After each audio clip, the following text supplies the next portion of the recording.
સમગ્ર ગુજરાતમાં મોટાભાગના જિલ્લાઓમાં મુશળધાર વરસાદ વરસ્યો છે।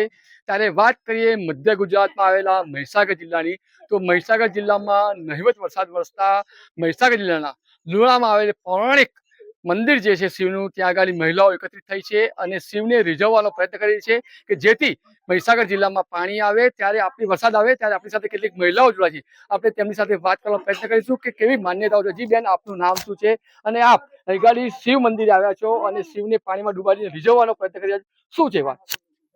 તો એ વાત છે કે આજે ગુજરાતની અંદર દરેક જિલ્લામાં વરસાદ વરસી રહ્યો છે, જ્યારે આ મહીસાગર જિલ્લામાં ઓછામાં ઓછો વરસાદ છે, જેથી કે અમારા આ જિલ્લાની અંદર ખેતીના પાકમાં જણાવીએ તો ડાંગરનો પાક વધુ હોવાથી તેની અંદર પાણીની જરૂર વધુ પડે છે।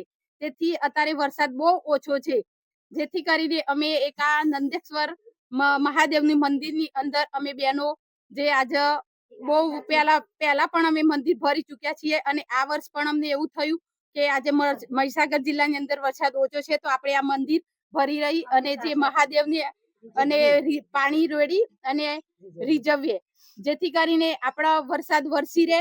અને અગાઉ પણ અમે 2-3 વર્ષ પહેલા જેમ આજે પણ મંદિર ભર્યું તેમ પહેલા ભરતા હતા અને તે દિવસે એમ ભર્યું તે વખતે ખૂબ મુસળધાર વરસાદ વરસ્યો હતો અને આખા સમગ્ર મહીસાગર જિલ્લામાં અમારી એવી ઈચ્છા છે કે આજે ખૂબ મહાદેવને રીઝવ્યા પાણીથી, તો ખૂબ વરસાદ પડે અને ખુશ થઈ જાય ખેડૂતો। ચોક્કસથી મહિલાઓ અગાઉ પણ કર્યું હતું ત્યારે વરસાદ મહિલાઓને રીઝવ્યા ત્યારે વરસાદ આવ્યો, તો બીજા એક મહિલા જોડાઈ। બેન, આપનું નામ શું છે અને આપ શું કહેશો? મારું નામ મીનાક્ષીબેન, મહીસાગર જિલ્લાના વેલાણવાળા ઉમેરગઢથી અમે બહેનો નંદકેશ્વર મહાદેવ મંદિર ભરવા આવ્યા છીએ। 2 વર્ષ પહેલા અમે ભરવા અમારા ગામની બધી જ બહેનો આવી હતી। આ વર્ષે અમે નિયમ કર્યો કે આજ ભરવા જઈએ। એટલે આમ ભરવા જઈએ તો માતાજીને ભગવાનને એટલી પ્રાર્થના કરીએ કે વરસાદ ખૂબ આવે। ચોક્કસથી મહિલાઓ ભજન કીર્તન પણ કર્યું, ત્યારે બેન તમે અહીં આ બાજુ આપનું નામ શું છે? આપ ભજન કીર્તન કર્યું હતું અને શિવને રીઝવી રહ્યા છો, શું કારણ છે, શું તમારી માન્યતા છે? પટેલ તારાબેન મગનભાઈ, વિલણવાડા, ઉમિયાનગર।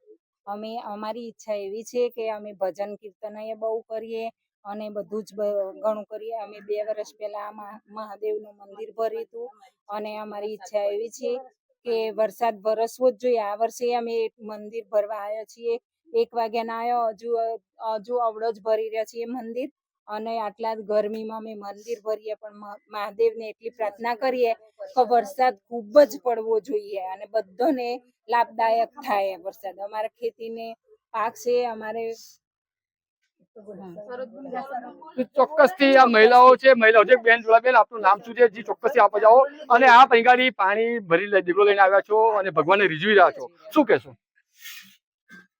ભગવાનને રીઝવવાથી અમને આશા છે કે શંકર ભગવાન અમારા પર જરૂર વરસાદ વરસાવશે, કારણ કે અમે ખેડૂત રહ્યા। મહીસાગર જિલ્લામાં ડોગરનો પાક અમે 1 મહિના લેટ થઈએ, પણ 19/7 અમે ડોગર રોપી રહેલા, અત્યારે અમે એક ખેતરમાં પણ ડોગર રોપી નથી। એટલે અમને આશા છે કે મંદિર ભરીએ, બહેનોને એવી ઈચ્છા થાય કે મહાદેવનું મંદિર ભરીને ભગવાનને રીઝવીએ અને જો વરસાદ આવે તો અમારે ડોગર રોપાય, કારણ કે 1 મહિનાનું ધરું થઈ ગયું। અત્યારે મજૂર ઘેર આવીને બેઠી જ્યાં 2 ટાઈમના અમે રોટલા આપીને બેહાડી રાખ્યા છે, વરસાદ વગર અમે કરીએ શું અત્યારે? તો અને ભગવાનને રીઝવવાથી અમને ઈચ્છા છે કે શંકર ભગવાન અમારા પર જરૂર વરસાદ વરસાવશે।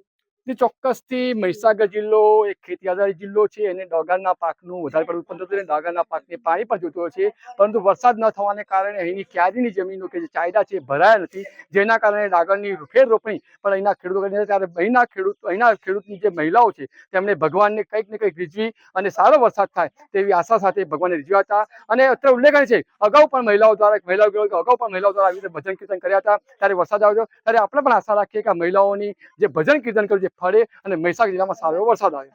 વિરેન જોશી, ગુજરાત તક, મહીસાગર।